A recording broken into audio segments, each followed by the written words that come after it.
Hello, dear ones out there. I hope this finds you doing well. I am doing something a little bit different here. So usually I pop on and I have updates for you on the astro transits. And today, something totally different. So I'm going to talk about this topic that is extremely dear to my heart in being, and it's part of why I do everything I do, which is astrology, healing, especially healing trauma, especially healing childhood trauma, and the poetry of belonging. What is the poetry of belonging? It's this book that I wrote a little while ago. I wrote this last year, and it just came out with Mad and Crypt Theology Press, an amazing press, a micro press in Toronto. And it came out in February or March this year, and at that time I said at some point I was going to really do some talks around how this book, which is not about astrology, really lends itself to astrology. And this is going to be the first talk that I'm going to do on that. I am also going to do some workshops around poetic inquiry, poetry, and the archetypes in astrology. I'm going to do that this summer. That's going to be on my Patreon. They will be free, so you can just join there and be a member if that's something that is interesting to you. And I am super excited to chat with you about this. This is most likely going to be a talk that is for folks who are interested in how astrology as a modality of meaning making, as a way of embodying spirituality, is part of a healing journey. And this is originally how I really started my professional astrology practice. It literally is in the name, Astrology for Healing. And I come out of like over a decade of doing a lot of community work, especially with survivors of gendered violence, and healing through the arts and poetry. And for me, astrology was really just the next step in my own kind of journey of doing work and offering work to others. And so let's chat about it. And this is really interesting. If for some reason this is the first time on my channel because the algorithm has just brought you here, then welcome. And most likely the name was intriguing to you, so welcome to my channel. My name is Iris. I should probably introduce myself for folks who haven't met me. And this is also kind of exciting for me because I get to have all the parts of me present today. So usually I show up and I'm reading the archetypes with you, and I'm really in the role of evolutionary astrologer. And one of the reasons that I absolutely love astrology is because in astrology, every part of me is present. Being an astrologer is also being a cultural theorist, is also being someone who has spent decades honing in on theories of interpretation and philosophy and practice. It all just weaves in, and it's part of reading and journeying and working with the archetypes for me in my practice. In other realms, we're asked to kind of show up in a particular box. And so that's why I love astrology, because it busts the boxes open. But in those other realms, I'm also a professor of cultural studies and a feminist trauma theorist, a radical trauma theorist. And all of that is present in this book. And so what is this book? What is the poetry of belonging? You know, the poetry of belonging for me is about what healing is for those of us who come into complex lives and family histories at the intersections of complex social histories and histories of power. And especially for those of us who are born into lives in which trauma is present from early childhood. Okay, this is often called complex trauma.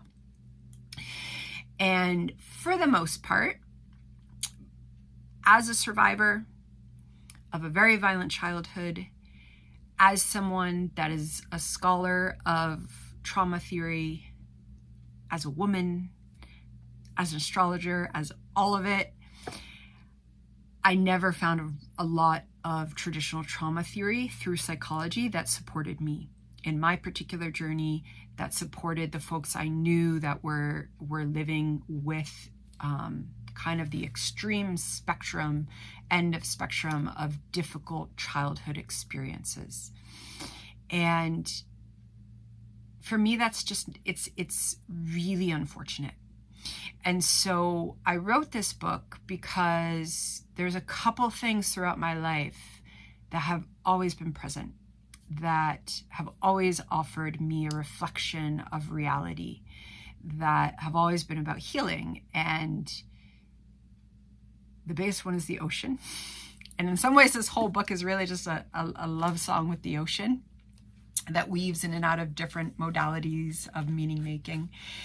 And I wrote this book literally with the ocean. I was in a small room on one of the northern Gulf Islands, Malcolm Island, that I rented for a couple of months. And I describe it in the book, but it was like a couple weeks in, and it was just this little room in this hotel in a little town called Sointula. And one night I really heard the ocean, I heard it, the waves going back and forth, and that rhythm of the waves. And in that moment, something switched, and I knew what I was doing, and I just wrote. And I wrote the whole draft of the book there, and then spent time editing and working with my publisher. And the ocean just helped me into what I wanted to do. And what I wanted to do was offer a different paradigm for healing. One that is what we call in radical trauma theory, survivor-centered. And for me, my astrology practice is always survivor-centered. And I to be honest, I don't use the phrase trauma-informed all that much, because while that was a wonderful, groundbreaking phrase, like every single thing in our society that is groundbreaking, eventually we need to market it and put it in a box so that we can profit off of it. And there's a heck of a lot going on now that is trauma-informed, that is also not survivor-centered. And I come out of a lineage of radical trauma theorists that work with survivor-centered work. And so what that means is that those who are at the forefront of creating paradigms for what healing and thriving looks like are those who have lived through certain types of experiences, of those who choose to come into the complicated work of theory making and art making, community organizing in all different ways, recognizing, this kind of standard acceptance that no two survivors respond to trauma the same way. And yet there are these landscapes of emotional depths. Enter the 8th house, enter the 12th house, enter the 4th house, that we go through in our life. And even though the stories are so different, those of us who have journeyed through some of those depths, we know what it's like to live in the dark. We know what it's like to learn how to speak with different languages. And one of the reasons that I love astrology is because it shows us how we're in tune to speaking in those different languages, those languages of the ocean, of imagination, of intuition, of the way that the elements speak with us. And so for me, the poetry of belonging is simply this phrase that encapsulates what it is to be human, to be honest. And that phrase was and is, and that's really, I think, what the 4th part of this book is about embodied spirituality, and the way that when we go on our journeys, and astrology is so helpful for this journey of reconnecting with the way that we have our own embodiments of the elements, and then our chart speaks to the different ways that's going to happen in this journey. And then the transits are going to activate those ways in different ways, in different times. We can really come back into this, what really aligns with what's also considered eco-spirituality, of just this inherent belonging.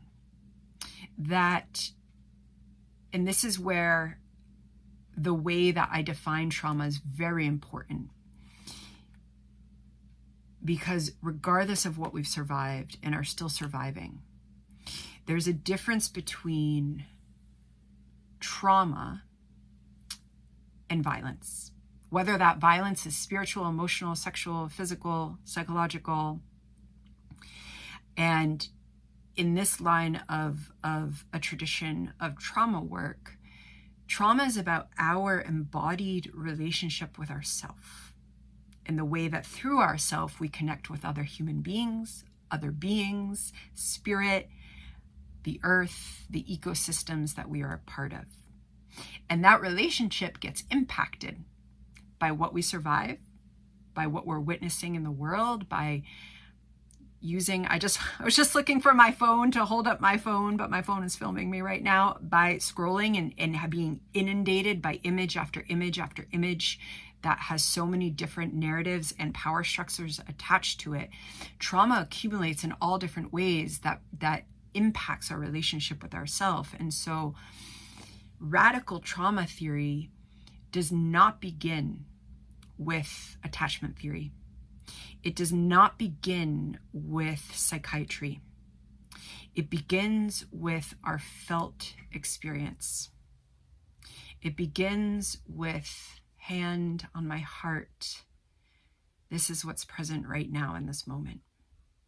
It begins with acknowledging, in whatever language and way we want to acknowledge, who we are at this moment and what we've survived, in whatever way we want to. And there is no expected idea of normal.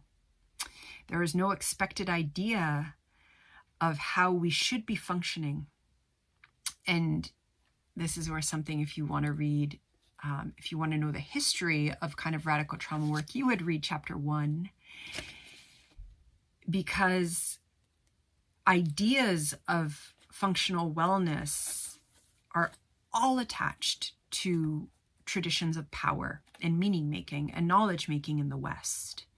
And here we see that different identities and class statuses actually went into the way that data was interpreted in psychiatry, the way that certain identities were not considered in terms of their culture and still are not considered in terms of culture and value systems and how we're supposed to feel when we live through certain experiences.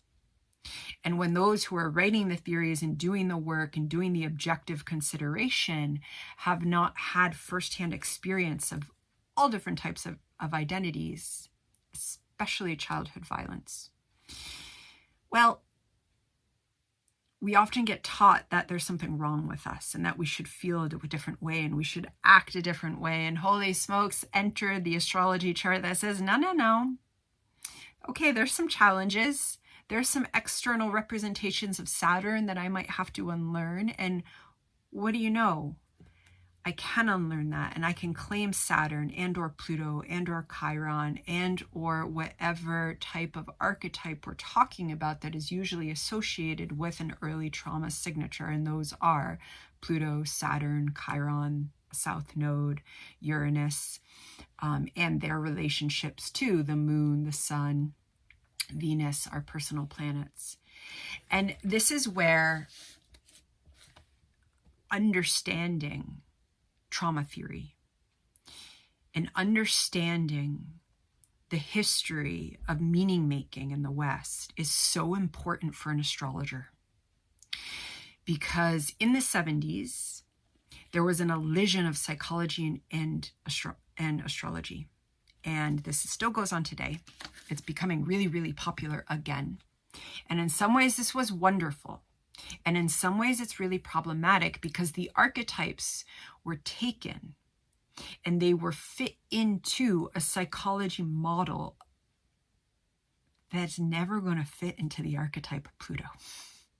That's never going to fit into the archetype of a soul wound of Chiron that represents when we separate from spirit. And what happened is what we call the deficiency praxis, again, chapter 1. This is the description, and this comes from a brilliant woman whose name is Bonnie Burstow. She passed away a few years ago. She's a Canadian activist, psychotherapist, educator, and she came up with this language of the deficiency praxis to really describe how we have so many ways of describing how we're supposed to be, how our identity should be, that do not acknowledge the real lived experiences, whether it is surviving childhood violence in the home or living at the intersection of violence and racism and poverty and sexism, however these intersections of identity impact us. The deficiency praxis is an idea of how we're supposed to be, created by a certain identity, usually white, upper class, male, of European descent, because that is the background of knowledge making in the West. End point. And so when we look at how certain identities and certain accepted identities within, what's being acknowledged, create an idea of how we're supposed to be, well, that idea doesn't include someone who lived through this certain type of experience. It doesn't include someone who didn't grow up in safety. It doesn't include someone whose understanding of love is complicated. And so when we begin from the deficiency praxis, we see how that is all over astrology. We see how that is all over pop astrology. That's just going to give you a stereotype of your 8th house and tell you why you're going to have a horrible life. Hopefully it's clear that I absolutely don't subscribe to that. That's why I have a video on the 8th house that's debunking that. Because what's real is the archetypes. And what's real is all the different ways that our own experiences, especially those that include Chiron and Pluto and Saturn in the South Node, are openings to the poetry of belonging. I'm going to read the first paragraph of this book to give you a sense.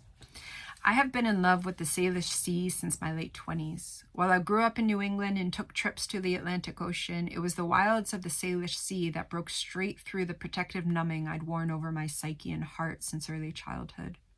There was something about the Salish Sea, the waters of the Pacific Ocean that curve up and flow into and around the northwest shores of the United States and Canada. When we met, my protective sheath crumbled almost instantly.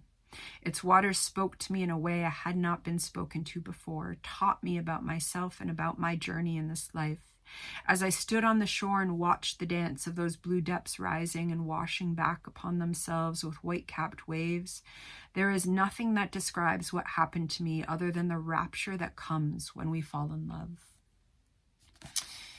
Why I said this is ultimately a love story, both with the ocean and with a version of myself. And for me, poetry has been the language of healing, the language of connection, the language of reclaiming. So much so that in my early 20s, I wrote a PhD dissertation on how, in a field called phenomenological hermeneutics, which a lot of folks haven't heard of, it's pretty intense philosophy, on how poetic language is able to represent human experiences that we often link to transcendence in ways that ordinary and philosophical language cannot. And what's so important there is that a lot of times we talk and we hear about trauma and these experiences that can't be cognitively recalled, that can't be remembered in a certain way. And we usually only hear about this in terms of like the horrible things, the traumatic things. You know what? The blissful, beautiful, amazing experiences of this life are also like that. They exceed cognitive memory. And as humans, we are supposed to have experiences in the whole interdimensional spectrum that the mind doesn't fully understand. When we start from a deficiency praxis, we say, oh, there's something wrong with that person. They're going to be scarred for life. And it's really confusing. Where did I learn that there's something wrong with me? Was it in these experiences? Was it when I didn't see myself reflected in any of the way that the girls or boys or kids showed up in school? Is it in the way that none of my experiences? I'm not talking about identity here. I'm talking about my inner experiences were never represented in the shows. And if they were, it was just because there was something wrong with that person. They need to be fixed. We have the depth of the psyche. And the archetypes are incredible for offering us a language, a poetry. And this is why when I was doing my PhD in comparative literature, I was preparing for, yes, life as a cultural theorist and a philosopher, and also as an evolutionary astrologer, because I was working with my hands and mind and psyche and the myths and getting into them and looking at how philosophy talked with them and danced with them and failed them. And we have this whole spectrum of experiences that can be expressed in language, but requires a particular language. And what do you know? For thousands and thousands of years, we've had the language of the archetypes. We've had the poetry belonging through evolutionary astrology. We've had it in the way that we as humans are able to speak with nature. But most of us have forgotten it. And so many of us know that we haven't forgotten it, but we also haven't lived in a society where we're allowed to acknowledge it and relearn it. And then we get into all these different places in our adult life, and it's incredible. And so for me, the poetry of belonging is the archetypes. It is evolutionary astrology. It is the fact that I am talking to you about this as Venus is literally conjunct the sun and Jupiter is conjunct Mercury, all of it in Gemini, right? Bringing new language to these ideas, to these experiences, to the dance of consciousness. And so there's so many ways to come into healing, and there's so many ways to come into thriving.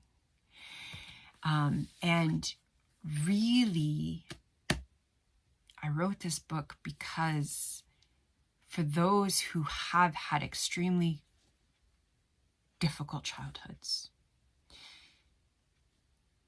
life can and is beautiful. And there are other ways of orientating our consciousness and our embodied consciousness to the rhythms of life. This is why my group on Patreon is called Cosmic Rhythms. And in my experience, everything changes as this is why I love embodied astrology, because as we embody our relationship with the archetypes, and this is what I've recently been calling slow burn astrology, because we're in such an instantaneous mode. And astrology is a practice to be experienced day by day, month by month, year by year, and just to see what happens as I become more aligned to the textures of the moon in this sign and Venus in that sign, and how it talks to my natal chart. And as I come into that from an embodied place, I start reorientating my relationship to ecosystems I'm a part of, to Earth, to the tides of the moon, to the line between the known and the unknown, sweet Saturn. And there's so many different layers of just reclaiming and thriving. And so even though this book doesn't work with the language of astrology, that archetypal dance is present throughout. And so that is going to be my first talk about this book. So I also want to say, because I know there's a lot of folks that are curious about this book, and that's part of why I'm doing this, to see if you want to get it. It's written in a way that you can read it in a nonlinear manner. There are chapters that are going to speak more. There's, the second half of the book is much more about is my poetry, is weaving poetry and narrative, and the ocean in ways that demonstrate everything I'm saying, whereas the first two parts of the book are working more with that theoretical language. That is, as I said, you want to know about the deficiency praxis, you want to chew on chapter 1. You want to read about me talking to Mother Wolf and her cub, like that's going to be in the second part of the book. And that way it's kind of written so that it can speak to all different folks and all different experiences. And I like to think that I wrote it for everyone. But we do what we can do. And so if you would like to get the book, I'll leave the links below. It's available on Amazon, Kindle, and through the publisher. If you would like to support indie grassroots micro publishers, you could get it through them directly. If you would like to do some practices of really bringing poetry into the archetypes in a way that begins practicing the type of embodiment in the poetry of belonging that I'm talking about, then if you're not already a free member on Patreon, please sign up for that, because that's where I'm going to do the live Zoom workshops this summer. Okay. I have taught poetic inquiry for, I don't know, like 14 years maybe, in community, and I've done a lot of kind of arts-based community education, and I love poetic inquiry, and do I love poetic inquiry when it is working with the archetypes. It's just like, it's magic. When it's especially like a room of people, even if it's a digital room of people, it's more magic. Because we get to see how the archetypes speak, and how there's always layers that are speaking to us, even though we're in different parts of the world, and yet we're together in this intentional space, and it's really magic when it unfolds. Okay. So come join us there later this summer. I'll announce it all there. And thank you so much if you are with me still. This is a long video, and I am so grateful to all the folks on YouTube. You light up my life, and I'm sending blessings.